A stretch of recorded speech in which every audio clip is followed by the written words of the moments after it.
is high and how low is low?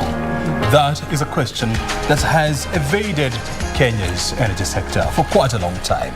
And tonight on The Scorecard, we revisit the question of the cost of electricity in this country. This is coming less than a month since the new prices came into effect as announced by EPRA.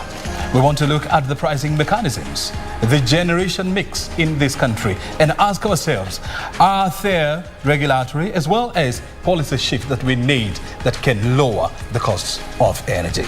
You know, this is The Scorecard. We are live from Broadcasting House. My name is O'Brien Kimani. Indeed, my name is Marie Yambo. Good evening and welcome to the program. And just as O'Brien has said, our panel of experts are in studio to unpack this particular discussion for us. We'd like to hear from you. We'll be able to sample some of your views within this program. Our social media handles at KBC Channel 1 on Twitter and at KBC Channel 1 TV on Facebook. Oh, so, definitely. Exactly. Yes, and of course we need to be going down to those numbers. We need to have a look at what exactly composes the cost of electricity, and you know for sure that there's a number of components. Those are some of the issues that Marie Yambo will be taking us through on the Super War. She has prepared enough numbers to allow you to make proper decisions and for you to understand what exactly goes into your energy bill. This is The Scorecard. And indeed, I told you we are live. Yes, question of the day. Oh, absolutely, you have it. Yeah. Fantastic. What we'd like to get to know how the cost of electricity or the high cost of electricity has actually affected you. So we'll be able to sample some of those views in this particular program. O'Brien? Definitely, that is our question of the day. How has the cost of energy affected you? And we know for sure that all of us at any point in our lives, we are users of electricity. And that's why the question tonight is, how has the cost of energy affected you? Marie Yambo has given you all the numbers for you to get through to us. We would definitely want to hear from you. And of course, your thoughts on that question get through to us. But Marie Yambo is now on the Super War. She's about to take us through some interesting numbers that you ought to know, so that we exactly see what component goes into what when it comes to the pricing of electricity in this country. Marie Yambo, please take it up. Thank you so much, O'Brien. Well, the Energy and Petroleum Regulatory Authority did actually approve Kenya Power's request for review of electricity tariffs that took effect on April the 1st, 2023. Under the new tariffs, KPLC has classified consumers into 3 categories based on their monthly consumption. And well, just as you can see on our superboard here, the KPLC consumer categories, the first one is low consumers. These are consumers who use up to 30 units per month. The second category, those who consume 30 units but less than 100 units per month. And the third category are consumers who consume more than 100 units per month. Now, the revised cost of power for households. Now, for those who consume about 30 units per month and below, this is how the breakdown is. Now, previously, when you bought electricity token, you are buying it at 21 shillings and 99 cents. But at this point, because of the review of the tariffs, you're buying it at 23 shillings and 6 cents. So, for instance, if you were to spend 500 shillings, previously you would get 22.7 units, but right now you're getting 62.9 units. So that is what you'll be spending in as far as this category is concerned. Now, for those who are consuming 30 to 100 units a month, previously you are buying it at 21 shillings and 99 cents, currently at 26.10 shillings. And previously you would get 45.5 units for 1,000 shillings spent, but right now you're getting it at 38.3 units. Definitely there's an increase over there, and there's a reduction in the number of units that you're receiving. Now, for consumers who are using more than 100 units per month, previously you're buying your tokens or units at 27 shillings and 92 cents per unit. Currently it's at 31 shillings and 75 cents per unit. So, for instance, if you're to spend 2,000 shillings, how much would that be? It will be 71.6 units previously, but right now 62.9 units. Definitely, again, a reduction because of the new tariffs that have been effected. Now, apart from just buying the electricity tokens, there's also other levies that are actually affected in as much as you pay for your electricity bill. So, for instance, if you were to pay for 500 shillings for your token, there are other levies that are actually included. The value-added tax, 16%, that will cost you 61.55 shillings. Fuel energy charge at 134 shillings and 7 cents. Forex energy charge at 27.14 shillings. The EPRA, that's the Energy, Petroleum and Regulatory Authority charge at 0.59 cents. Water Resources Authority will also be charging you at 0.24 cents. Now, Rural Electrification Program will be charging about 12 shillings and 49 cents. So if you spent 500 shillings, from my calculation, this will actually cost you 250 shillings. So essentially, you're actually paying half of that to these levies. So what you're getting actually is at 250 shillings. So this is the breakdown that we have for you today. Hopefully that you'll be able to understand how your money is used when you buy a token of electricity from the Kenya Power Company. Now, O'Brien Kimani is ready with a guest to unpack this particular subject for us. And indeed, we'd like to hear from you. Remember, our question of the day is, how has the cost of electricity affected you? O'Brien? Well, thank you very much indeed, Marie Yambo, for taking us through those mind-blowing, or if you like it, jaw-dropping numbers. And of course, I know a lot of people have so many questions in regard to the pricing mechanism as employed by the Energy and Petroleum Regulatory Authority, whose mandate is to regulate the cost of electricity, gas, as well as oil in this country. Well, Marie Yambo has just talked about the team in the studio. She's right, because I'm about to unveil the team. And joining us on the set, our guest tonight is George Aluru. George Aluru is the chairperson of the Electricity Sector Association of Kenya. It is a lobby group that brings together energy producers in the country. And of course, he is a telecoms as well as an energy engineer. So when it comes to the construction of energy facilities, he has an idea or two. When it comes to pricing mechanisms, he's also an expert in that field. And so he'll be taking us through some of these components. And so the whole point is to ensure that we make good use of George. George, welcome to the show. Asante sana, Brian. I hope you're ready with all the information that the world has to offer. Yes, I am. Fantastic. And next to George is a regular face on this show. We're talking about Professor Fred Ogola. He's a governance as well as a governance expert and an economist. He's now joining us as well to help us digest this topic. Professor, asante sana for joining us. Thank you very much. You don't look energized. Yes, actually, I was trying to tell George before that he is a producer, so we shall defend him on behalf of the consumers. Okay, all right. We'll see about that. And of course, Nemi Sheni is also joining us, as usual, completely recharged. Thank you very much, Whitney. Thank you for having me, Brian. Asante sana. So I just want to pick your thoughts on what Marie Yambo has just taken us through, the various components that goes into the pricing of electricity in this country. George, yes. What are your thoughts on this?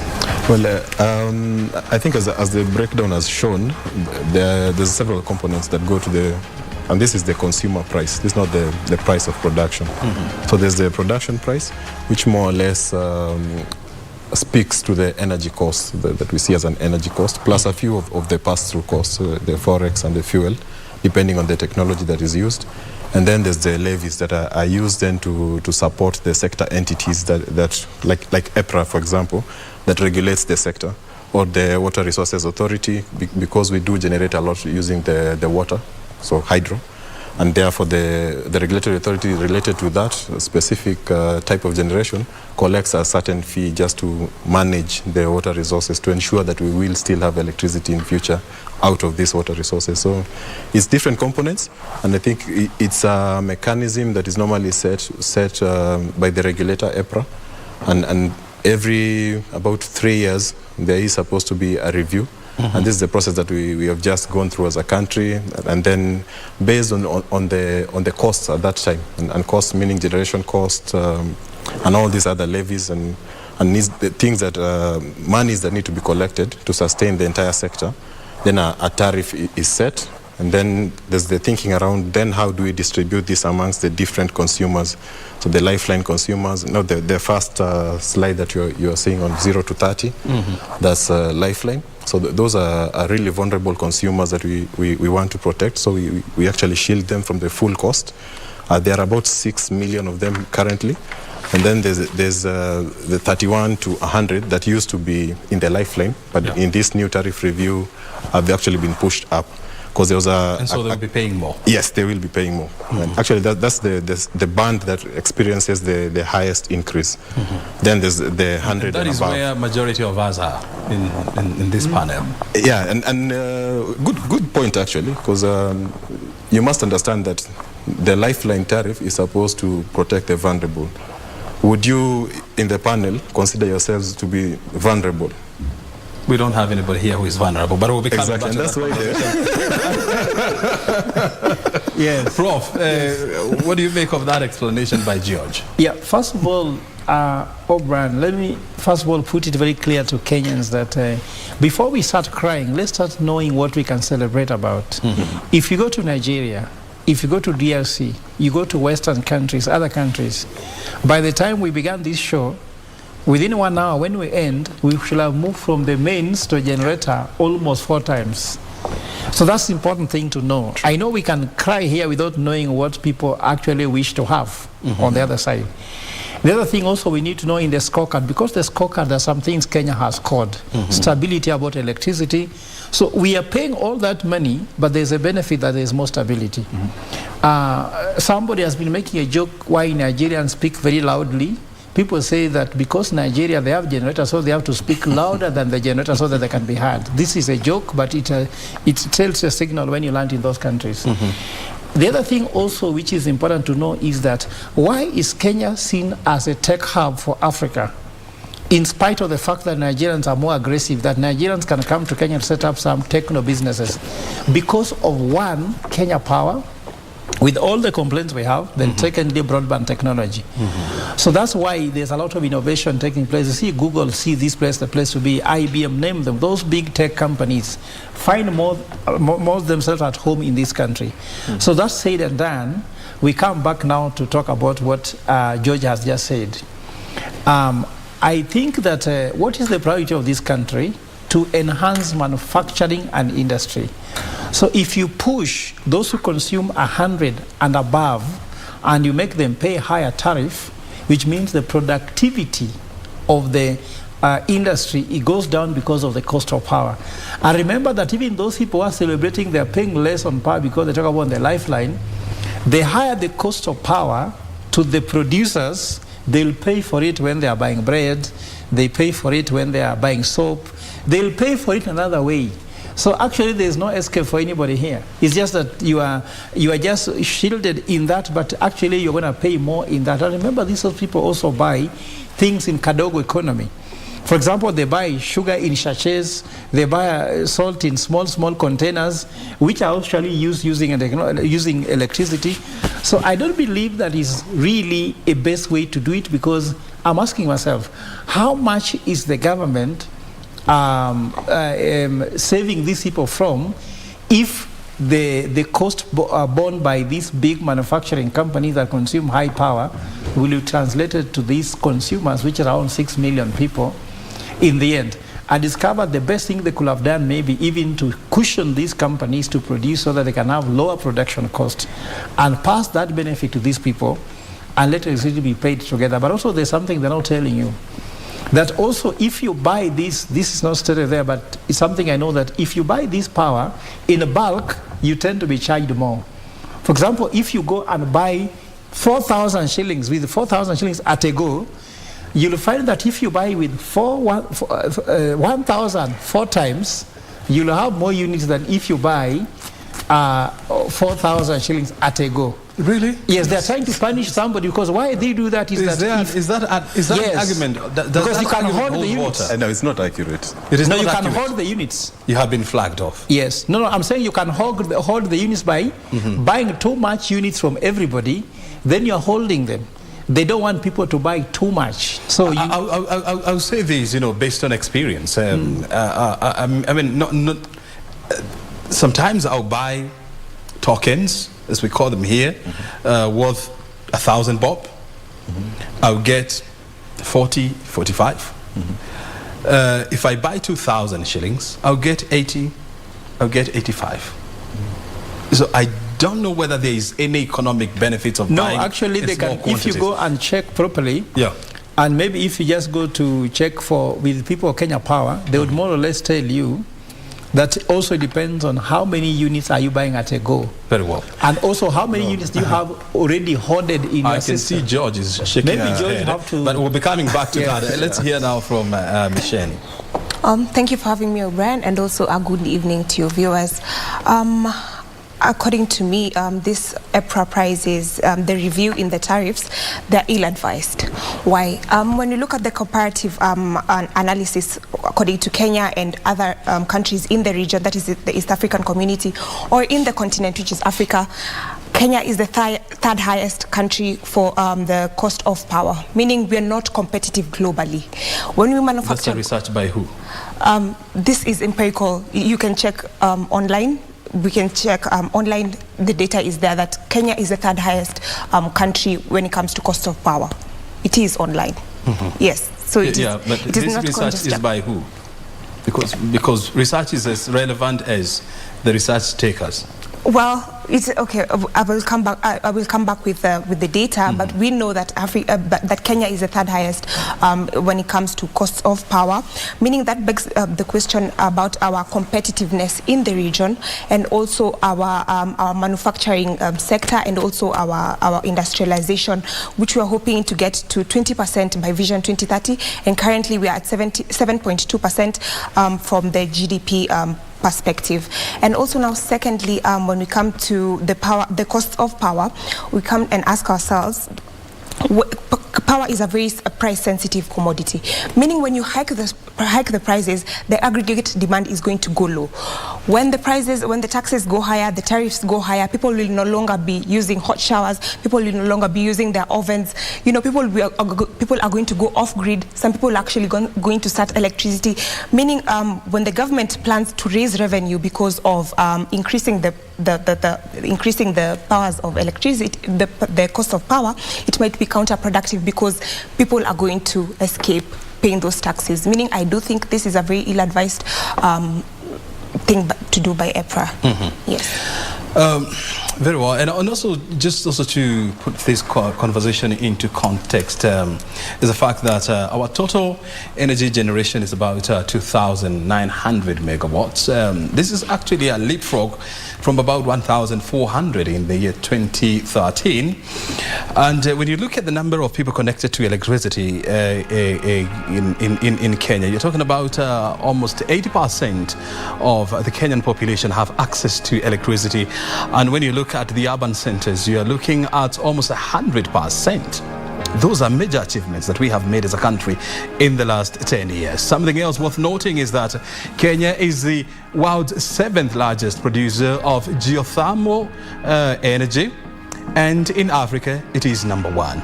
And our potential capacity is about 10,000 megawatts. Where else do you get this kind of interesting statistics? You know for sure it's nowhere else but right here on Scorecard. We are taking a short break. We'll be back. I'll be finding out from George, is energy cost in Kenya expensive? Stay right here.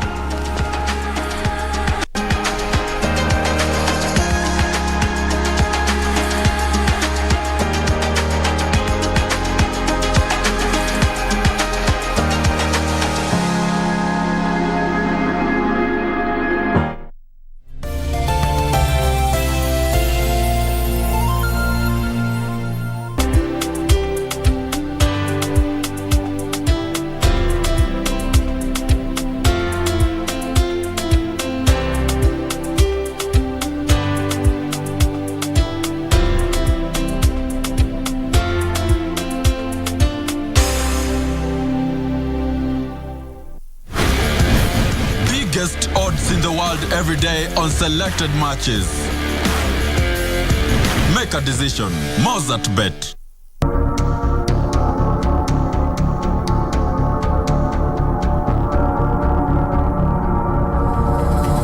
My aim haikuwa kuua, ilikuwa pesa. I was listening to things that were just amusing and like, really? Okay, yes, you say that I gave you money. What money? You know, when a murder happens in a family, you know, a family spouse has died, the obvious automatic suspect is the other spouse.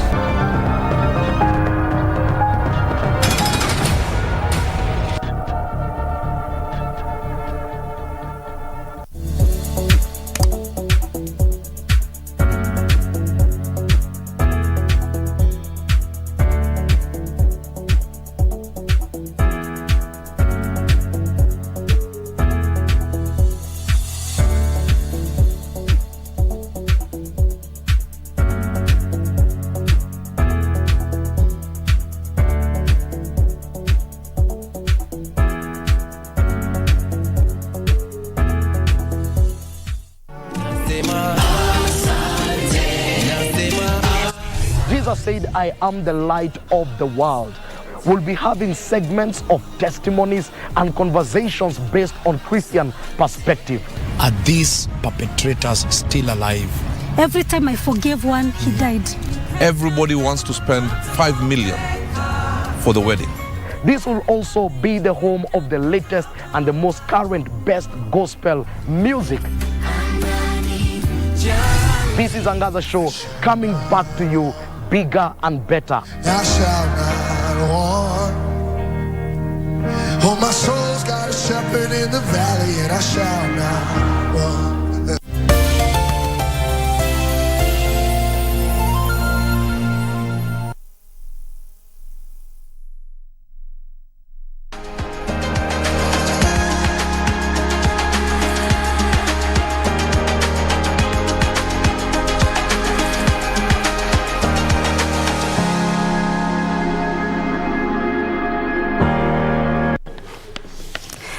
Indeed, a heated debate going on right here in the studio, and we are still asking you the question of the day. How has the cost of electricity affected you? We'd like to hear from you on social media handles at KBC Channel 1 on Twitter and KBC Channel 1 TV on Facebook. Well, Sony TM, I am Sony on Twitter, says the cost of power keeps going up daily. What's happening? That's the question she's posing there. A high cost of electricity means expensive production of goods that translate to higher cost of goods, which even makes life harder. That is Pedro Mbugwa. It's Pedro Mbugwa, that is, saying that. Now, at Simeo _001, electricity is getting expensive day in, day out. Someone needs to step up and help Kenyans. Well, those are some of your views. Keep them coming on our Facebook page, that is KBC Channel 1 TV, and at KBC Channel 1 on Twitter. So, O'Brien, back to you for the discussion. Very good indeed. Yes. And I mean, you talked about the debate is raging here as to the cost of electricity. I mean, and the professor is throwing in some very interesting or what I would call some bewildering, if I may, allegations that you're saying electricity is more expensive in Kilimani, where you live, compared to, you say, Mukuru kwa Jenga, where he lives. Yes. Is that what you think? Electricity tariff depends on locality. Is it true, George? It's not true. And in fact, I've had some guys who do not want to move from one place to upgrade to some other estates because they believe they are going to pay high electricity power. Is that a reason for somebody not to move to a yes, because to a better estate? If you move to Lavington, mostly you'll pay more, and you'll pay more in Kilimani. And I also told you before, I have a friend now. This is not supposed to be put off air, but I have a friend who told me that he runs 2 houses, Whatever they are, whether legitimate houses, me, I don't know, but he runs 2 houses. One house in Lavington, one house in Kawangware. And he believes that the one in Kawangware, he pays cheaper per unit in Kawangware than the one house in Kilimani. Is there any element of truth in his, statement here? Does it matter whether you're in Muthaiga or Babadogo? I mean, is the cost of electricity the same it doesn't throughout the matter. country? It doesn't matter whether you're in Muthaiga or Babadogo. I think probably what his friend didn't tell him is that the other household that's not in Lavington, probably there's only one resident who's normally not in the house. Therefore, they consume, on average, perhaps even less than 30 units because they only come in, switch on the light. Pays less than Lavington. That's what I'm telling you. If the one household consumes below 30 units, they're generally considered lifeline, and therefore their price will be lower per unit. So, and if the other household, which probably is the main household, which has children, has a fridge, has a house help, there's someone in the house every single time, and there's something running on electricity, most likely they're consuming much more than 30 units, maybe 100 units, maybe more. And as you've seen in the tariff bands, then that means that they get charged different costs. So the charge, what you are charged is actually based on how much you consume per month. And by the current mechanism of calculating, they basically look at your consumption over a 3-month period to put you in a basket, lifeline or above 30 or above 100. So if in 3 months you consistently consume below 30 kilowatt hours, the next time you're buying a unit in month 4, then you'll be buying them as though you are lifeline. But if it happens that in month 4 you consume 100, month 5 you consume 100, month 6 you consume 100, then month 7 you're shifted. Automatically. You're no longer lifeline. And it's also good to point out that for anybody who is in, you called it what, the grade 2, not the lifeline. Yeah, just above, yeah. For you to migrate, I mean, you must be doing well. Yes. Financially and also socially in life. No, Brian, because if I can you must have a number of you must have a number of items in your house. Like you must have a fridge in your house. Yeah. There is no way you're going to buy fridge without knowing what you're going to put in the fridge. Yeah. You must also have a washing machine. You could. Yeah. Microwave. A microwave. Iron box. A big maybe television set. An iron box. And so this is a person who will be classified in Kenya as a middle class. Exactly. Is it true? And the problem is that this middle class had been lumped together with the vulnerable. So it's about 1.5 million customers, the ones between 31 and 100. And as I said, about 6.5 million below 30. And I think, as you also mentioned, the total customer base is like 8 million. So you can imagine this 1.5 million that are more or less middle class were being subsidized, while in truth, they are considered able to pay. And that's why now the lifeline band was moved from 100 to 30. And within 30, it is assumed that most Kenyan households that are of the, I would say, low income type would be able to meet all their electricity needs within 30 units. I want to hear this from Misheni, and I know you're in this category. I mean, I know you have cable TV in your house. I know you have fridge. I know you buy. You're subscribed to the monthly calling rates, whereby maybe you spend, I don't know, 5,000, 10,000 shillings. I do not know. Then I know occasionally you go to these high-end cafes, for a cup of coffee, which will set you back about 250 shillings, for a cup of coffee. I know, Professor, you do the same. Then should you be complaining really about the cost of electricity in this country, if you can afford all these?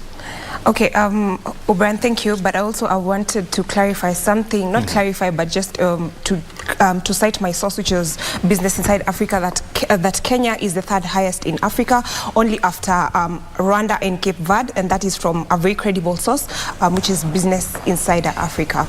Now, coming to your question, whether the rise in tariffs is justified and whether we use much more in our other activities, I would like to say that some of us are post-paid people in Kenya Power, meaning when they bring in the costs, sometimes they're whimsical. They do not have a rationale where they peg those the costs to meaning the units that they give us, they probably don't even know, it's just whimsical. And also we're saying that when we compare to other nations in the region, in the continent, Kenya, the electricity costs are still very expensive, meaning we're not competitive when we're doing our manufacturing. We're not competitive when we are, in the manufacturing sector, in the factory sector. And also we're saying that... Are you trying to say that Kenya has the highest electricity rate in the region? Yes, regionally in the East Africa region and also continentally Africa, Kenya is the third highest. Meaning even though you're saying that, the electricity costs could be... Hold on there, Judge, is there any element of truth in her? There's an element of truth, but it's just not, she's not qualifying why. They think there's something, and they're both economists. There's something called cost reflectivity. So a tariff must reflect the cost of production. And in Kenya, of all these countries in Africa, we are amongst the few that are actually doing a cost reflective tariff. Most of the countries they compare with, that means you put your generation costs, you put all the costs that come with producing and delivering electricity to your house, then you charge the customer that cost. But like for Ethiopia, a common comparison, there you have a serious subsidy program. For Egypt, same story, subsidy program that they are trying to lift at the moment. For South Africa, very serious subsidy program that has really messed them. At the moment, actually, South Africans are really suffering because there's not enough generation. So cost reflectivity ensures that a market, an electricity market, can attract investments, can attract those investments in new power plants, in new transmission lines, so that we can actually be able to pay for all the investments we put on the grid to get power to you. And so the option is you pass the cost in a reflective way, or you subsidize. And if you subsidize, then you're taking away money from other parts of the economy, healthcare, education, etc. Judge, so let me ask this an intelligent question, if I may, and I want the input of you. If you go to some of the developed countries, and let me, for example, cite the case of the US. They don't sell to you a mobile phone or a cell phone. They will give you a gadget, and then they will tell you at the end of every month, as Verizon, okay, you must be spending airtime worth 3,000 shillings, 4,000 shillings. The whole point is the cost of selling you a phone is just a one-off. But if we can give you a phone, we'll facilitate you to make phone calls. And so, at the end of the day, we'll be having, recurrent income through you, through the use of calling cards and so much. Is it possible to utilize or to use the same mechanism whereby you offer free power to people, and then you incentivize them to use more power for economic activities? Well, I mean, it's possible, but again, this is a political decision. This is not an economic decision. So there has to be a cost to generating or even distributing and retailing that power to you. So how you in your suggested approach, how you then handle those costs, then is where the decision needs to be made. And it's political. You can decide that the state will take over all that cost and somehow recover it through the way the economy expands and the way people use electricity. Or in our case, for Kenya, the state is not alone able to do all these generation projects, transmission private projects. Producers. So you must then crowd in some private sector investments to support the state and allow the state also some legroom to do other things that are more socially important. So the thing is, I think whether you're talking of it from hierarchy of needs or whatever, food, shelter, clothing, those are the things that are most important. Then Prof, below that, is there a workable solution? No, first of all, it's important to first of all tell Kenyans whether do you feel comfortable that a half of your cost of fuel is going into just some levies, incentivizing the water resources, incentivizing, let's say, fuel in.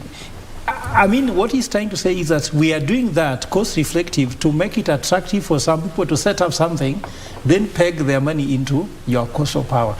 Some will come with something, and say, now because I'm offering this service, let me also be part of the food chain. As they become part of the food chain, your cost is going up. So is this the best way to look at it in terms of cost effective? It makes the sector investors attractive, but does not really spur productivity and industrialization the way it is nice to say. I believe that also the model you're talking about has worked somewhere. I even saw it in Spain, the gas company, where even the house I was living in, I was studying in Spain, there was never connected electricity. They used to gas. Gas was the one powering, the bulb powering everything else. They said gas natural gas. In fact, Nigeria has got the best natural gas that you can just flame and use. It's very efficient, can also be used for industrialization. So they have used other options which are cheaper, and that's what they incentivize you to use more, and therefore you consume. But also, something I also want to tell Kenyans that you realize from what we've learned from what you counted here, O'Brien, that we pay for our habits. Like if you have a microwave, why do you microwave things? Why don't you guys prepare food at 7 and every family member, if available, you eat and you go to bed? Why is someone still microwaving? That's so, been the whole essence of buying a microwave. But I'm trying to say that it's the luxury of the rich person. You know, because Kenyans have said, can someone help?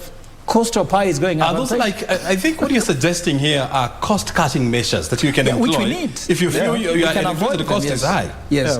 Why should someone be coming for dinner every day late to microwave food? Why should someone be warming food all the time? What if I don't have a problem with that? No, but you see, you're going to pay for the cost. You're paying for your behavior and for habits. And I'm trying to say, by reducing a bit of some habits which are finishing you, somebody, like I was trying to say now, when COVID hit, all our employers said work from home. They never paid for us power. And now they discover that our power went up because the employer told us work from home. And they never gave us tokens for power. And because now you are sitting at home working there, your computer throughout the day, this guy raises your consumption, all of a sudden, your cost of power goes up. So I'm sure so many Kenyans need to have a conversation with their employer that if you're trying to work from home, please pay some tokens, not just, not just data. But of course, it's also good to remember that you're not paying for bus fare to work, eh? So that cost offsets. Oh, Brad, you can argue about that. Whitney, you wanted to say something. Well, I just wanted to buttress and also Prof's point where he says the household economy has been affected, but also we have to look at the commercial sector, which include the micro, small and medium-term enterprises, and also the bigger sectors, which are the factories and the industries. I think raising the cost of power is a disincentive for local investors and also foreign direct investors who want to set up, companies in Kenya. Because if you're paying 50% of taxes, of the cost of power in taxes, and you can go to other jurisdictions which have lower taxation regimes, I think it puts Kenya at a back foot where there's no way we can be competitive regionally or globally. And Kenya is a regional hub. It's a regional power, and also it wants to be a manufacturing hub, meaning I do not see in any way how this increase in the cost of power is going to help any sector of the economy, be it household, be it the commercial sector, be it industrialization. And we're also talking about the high cost of unemployment among the youth, among also the elderly. We saw yesterday some good number of 80,000, I believe, want to join the labor force. We say if the cost of electricity is high, where the companies will probably even have to retrench people, where will we get employment? And the companies probably will close shop, or they'll be forced to retrench. Meaning, I do believe the ripple effect is way across all. It's a lot, and it's also cuts across all sectors in the country. And also, I would like to bring in the conversation of independent power producers who help the government in generating power. I do believe that we've been seeing, when we do a comparative analysis to KenGen, we do know some of the independent power producers use thermal, some use solar, some use wind, but I do believe those contracts are very opaque, meaning we do not know what we are paying for, and those prices, as we have seen, they're extremely expensive. President William Ruto had said that when he gets into office, he would negotiate with the independent power producers. I do believe some are being summoned in parliament right now, some of the independent power producers. I would like to see the outcome of that, because I would like to say it categorically that the independent power producers, those contracts first must be transparent and they must be renegotiated, because the cost of electricity in Kenya is unbearable. And also the question then comes, you know, how do you reopen a negotiated contract, you know, without attracting fines and legal costs? I mean, and O'Brien, just something to add up, which was coming from her, but also Ms. Michelle needs to know this about the fact that when you pay higher, you have reliability. When you pay low, there is no reliability. And in fact, you want to respond? Yeah. So I do believe there's power rationing in Kenya as we speak. There's, of course, we go for like. Always ask yourself why. There's power rationing. Is it reliable? No, it's not reliable. It's very erratic, and there's no way you can say because of the high cost. The countries you're saying have cheaper power, you discover they are paying South Africa cheaper. has one of the cheapest. I'm actually talking about regionally. I'm talking about regionally. But they have serious load shedding. Yes. I mean, Whitney, I don't think we have any official power rationing in Kenya. There is. There are challenges. There are challenges different places in the grid. Okay, from where I come from. You need to move. Just come to Lavington. Let me finish my point by the way. If you go to, for example, developed countries like France and the rest, you may find that the card they use per trip on a train, subway, or the tram is very expensive. For example, they can pay €2 50 cents for one trip. That's like a matatu. You're paying 250 shillings in one trip for a matatu. You understand? But sometimes that matatu, that tram or train or subway can go without people. Sometimes it's fully packed. Sometimes it's half packed. Sometimes it's nearly empty. The reason is that it is reliable on time. They don't wait for people. They wait for time. But a matatu, it has to wait for people. It has to wait for people, and therefore it's cheap. So you can pay 50 shillings to go to Lavington from town, but you have to wait for people. I'm sure you've ever heard of cheap is expensive. Yeah, so that's what I'm trying to say. There's somebody who made a very interesting comment here, and they're saying the cost of no electricity is more expensive than expensive electricity. Allow me to respond. You want to respond to that and also to our comment. Do you want to listen to? Please, So first, George, what I think is a gentleman or lady who said that what they're saying is very, very right. And I mean, in this country, if you remember late 90s, early 2000s, when we had this, rolling blackouts, where you're in the Gazette, you had to check if your estate will have power for 8 hours or for 12-hour blackouts. And that the cost of not having that electricity supply is way higher than any kind of cost you would pay for electricity. Really, manufacturing suffers. They shut down. What she was talking about actually happens when you don't have that power. But coming back to her comments on IPPs and Kengen and contracts and opaqueness and all that, I mean, first, as an economist, I would consistently expect that you ask why. So first, how does Kengen finance their projects? Their projects are, and you can check this from their annual report on their website. You download it, you'll see that their cost of capital, on weighted average cost of capital is like maybe 3%. And that compared to a private company that gets capital at 7%. Their power plants, the number of power plants that they have, I think about 34, and on average their ages is like 33. The age of a power plant is important because that's a period over which you're allowed to recover your cost of actually building that power plant. And many other reasons, like licensing, easier licensing process compared to a private party. Private parties will take 8 years to get a license. Kengen takes 3 years. So all that actually implies Kengen ends up with a lower cost. But if you want to compare, I mean, the facts are there. You can go and check.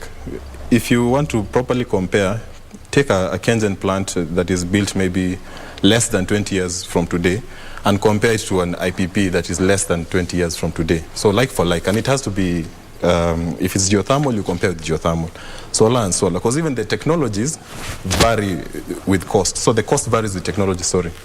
And these things are what we should actually put a focus on, because I know the comparison you're probably referring to is that KenGen produces at 6 and the IPPs produce at, I don't know, whatever number you saw for a specific plant.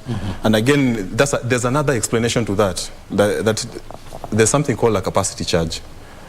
And it's paid to KenGen, it's paid to IPPs, it's paid to any plant that's geothermal, that's hydro, geothermal, hydro, not wind and solar. But George, even you know, as you try to make that point across, yes. Do you believe that some of these independent power production agreements they can be renegotiated better at a better rate? No, I don't believe in that because let me I want to take you back to the year 2021. No, just a minute. Let me explain. You're going to explain this. I want to take you back. I want to take you back to 2021 when. The former president Uhuru Kenyatta formed the presidential task force on review of power purchase agreement. Yes. That was in 2021. Yes. And one of their verdicts in their report, they said this: corruption in Kenya's electricity sector remains a distinct challenge. They talked about corruption there. So, which means, from their research, and they had broad conversations with all the players in the industry, and they highlighted this fact. Don't you think if we were to deal with this element of corruption, inefficiency within the system, then we are likely to see lower tariffs? No, I mean, when you talk of the system, you have to again come back to the entire cost, the cost that lands at the consumer's desk. So there's the part that is generation cost, which we can reduce through competitive tendering, through more openness in terms of how we procure the power plants. But in terms of any legacy plant, there's something called investor risk. Whenever you break into a contract, then you introduce a certain risk and a cost. And those contracts actually have associated costs for breaking them, which will be loaded onto the cost of power. So I think the task force itself, the presidential task force, they did the investigations, they came up with a report, they had recommendations, and there were many. It's not just the one that you've quoted. There were a number of them. And again, remember, this is a country where corruption is an endemic problem, not just in the power sector, across the board. It is everywhere. So there are some factual good recommendations in that report. There are others which I may tell you that there were accusations that people were never given a chance to even respond to. And they can be easily explained. Some of these things can be explained. So the Senate process that is currently ongoing is answering your question around availability of contracts and all that. It's not the first time. This is the second time. The National Assembly did it, I think, 2 years ago. The contracts are provided to the National Assembly. The contracts today are also my members actually providing these contracts to the Senate. They can review, and let me tell you, the power market by the regulator, it's regulated in such a way that you produce your financial models, take them to the regulator will review, approve a tariff for you. That goes then to the state law office, it goes to the treasury. So all these offices have already looked at those contracts before KPLC has a go-ahead. George, when I look at the time, I can see time is really well spent. Yes. And at the end of it all, we have to come to the end of this. But before we get to the end of this conversation, I want also to hear from us. You see, when you look at wastage, within the system, Kenya Power reports about a 23% system losses, which means that 23% of all the power that is bought by Kenya Power and Lightning Company, they do not know where it goes. They cannot account for it. And the most unfortunate thing is that these costs of this power that is not known where it goes, it passed on to the consumer. Globally, the agreeable system wastage is about 10%. How can we deal with this? quickly, the regulator, if you again look at the tariff document that they released, there's a page there that actually has some measures for like the amount of disturbances you get, how many times you get blackouts, how long it takes to restore you, and also there's a measure there's a target set for KPLC. In this, I think next 3 years, it's they're supposed to reduce the losses from 23% to about 16%. And again, there are targets. This is a regulated environment, so it's just the regulator to really ensure that we put an emphasis on KPLC actually getting more efficient at how they deliver power to consumers. Yeah, but of course, there's the element of theft, and I think we have to also address that. A lot of Kenyans are connected to power directly, no meter, stealing power, and that also contributes to that loss number that you're talking about. Very good. In 30 seconds, each one of you, I'm going to give you. I want you to scorecard or to rate. Number 1, the power reliability. Number 2, the cost of power, and number 3, the customer service by Kenya Power. And I'll start with Whitney. When we speak about the reliability of power, I would like to say, in my view, there's still power rationing in the country, meaning I would give it at 3. But the good part is that they communicate the places where they're going to be blackouts. Secondly, on the cost of power, I would give it a 1. I do believe that Kenya is very, very, very, very expensive in its power costs, making us very... So this is 1 out of 5? 1 out of 5, making us extremely uncompetitive and not making the economy any better by employment and also bringing in foreign direct investment. And also your third question, the responsiveness. The responsiveness, I do believe they're pretty good in responding to the customer queries. I'd give them a 4. You give them a 4? Yeah. Out of 5. Prof? On reliability, you can only measure reliability on relative reliability. In comparison to any part of Africa I would like to be, I would be able to give these people 4. 4? Yes. Give Kenya Power 4? Yes, even if you want to develop, you want to put up anything that relies on power, you'll want to put it in Kenya. If you go to cost of power, this is why I'll give them a 1. 1 there, because I believe that no one in Kenya pays Kenya Power smiling. If there's anybody who pays Kenya Power smiling... Did you copy from Whitney? No, we just have the same sentiments. Okay. No one pays Kenya Power bill smiling, and I've told you that because I live in that part where they charge us a little bit higher, I'm talking about relatively where I live, they'll get a 1 out of 5. 1 out of 5. On customer service, today I had a conversation by saying that if you live in an area where there's Mheshimiwa, when transformer falls because of rainfall, they come back faster. So again, it will depend on locality. If your transformer breaks up in Kibera, I think they look at you much later. But if it breaks up in where Mheshimiwa stays, for example, my brother here, they'll come quickly. So here, I also even believe these that are the swanky suburbs where you live actually. Yes, there's some bias. So here, I think I'll give them 3 because of bias. 3 out of 5. On customer service. They are selectives. Who are you to call Kenya Power? Can you threaten, even State House may not threaten Kenya Power when Kenya Power is misbehaving. Very good. George. Reliability 4.5. Reliability. Yes, 4.5. I think there's been a lot of improvements in terms of the network, in terms of the frequency 4.5 out of 5. And within context of Africa, as Prof was also mentioning, again, on cost, I would put them at 3.5. 3.5. Yeah, I mean, of course, the cost is high, but it's high because it's cost reflective. But and again, within the context, within the context of actually having the power, as opposed to people countries where you'd give a 5, but then there's no supply.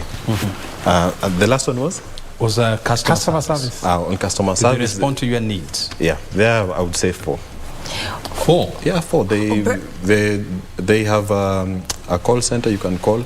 You can approach them via Twitter. If you've guys, I've tried.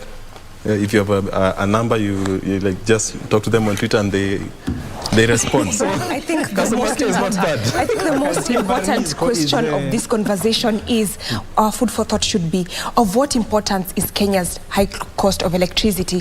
When companies are relocating to our neighboring countries, Ethiopia, they're going to Tanzania, they're going to all other countries. No industry is setting up, and we've set up a lot of infrastructure in the last decade of what companies are setting up. Be fair, we've seen a very big dev key. Moderna announcing that they are setting up but there's a lot. I'm talking about leveraging the infrastructure. We have a lot of infrastructure. But investors come and leave. Yes. Why are they leaving? They shouldn't leave. For various reasons. Coming in. They're not, but most are relocating. I can give you 5 good companies which have relocated in the last 2 years because of the taxes and the cost of power. Of what good use is our cost of electricity? If it's that high and companies are not setting up, we are not industrializing, we'll only remain an agrarian economy. Oh, Brian, just 1 minute. It will be exactly 1 minute. If the president, William Ruto, uses what is in his manifesto on cost of power, tries it out, we might actually answer Whitney's concerns, because he has something that was brilliant, according to me. Whitney, don't be worried. Well, one company will leave, 5 will come. It's not from empirical evidence. That is not true. From empirical evidence, the last 2 years, like 6 companies, multinationals, which could have been employing the youth, which could have been remitting revenues, they've relocated to Ethiopia and Tanzania. We need to watch out for other countries, because Kenya is the anchor state of East Africa community. I mean, if we fall, the rest of the countries fall. Maybe we need to have another prayer.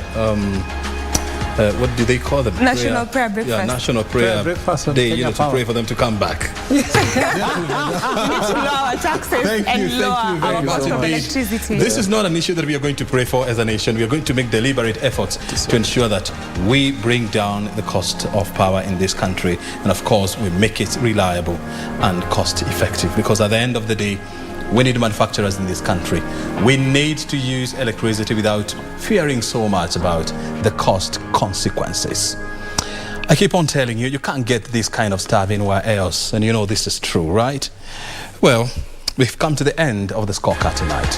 We want to take you to Marie Yambo, who is going to sample some of your views tonight. It's been an interesting conversation. We can always continue it from here. My name is O'Brien Kimani. Over to you, Marie Yambo, on the other side. Gentlemen, thank you for your time. And a lady, have yourself a good night. Thank you so much. Thank you very much, O'Brien Kimani. Indeed, thank you to our guests also in the studio tonight. It's been a very interesting conversation, from the locality where you're staying. Will that mean that you'll get power when you need it? To Whitney also saying that, the cost of electricity is too high. We're having our manufacturing industry being affected. So right from at a personal level, or the local Kenyan, or the local Mwananchi for that matter, to the multinational and the manufacturing industry, they're all feeling the pinch of the high cost of power in the country. And what we can only hope is that the government will do something about it. And just like our guest Ogola has said, if the Kenya Kwanza does actually implement its manifesto, maybe there could be a glimmer of light there. So just before I wind up, some of your views on Twitter. Mickey KE on Twitter at Mickey254 says, we hope that going forward things will turn around soon. Overmas Oremo, that is at Oremo_Brian. We are hoping the government will lower the cost of electricity soon. Who else has said something here? Overmas Oremo, I think I've mentioned that. Adams at Adams of KE, we need to talk about the heavy taxes on the cost of electricity. So those are some of your views. Thank you so much for tuning in and for giving us your feedback. We hope to see you again next week. My name is Maria. Until next time, it's goodbye for now.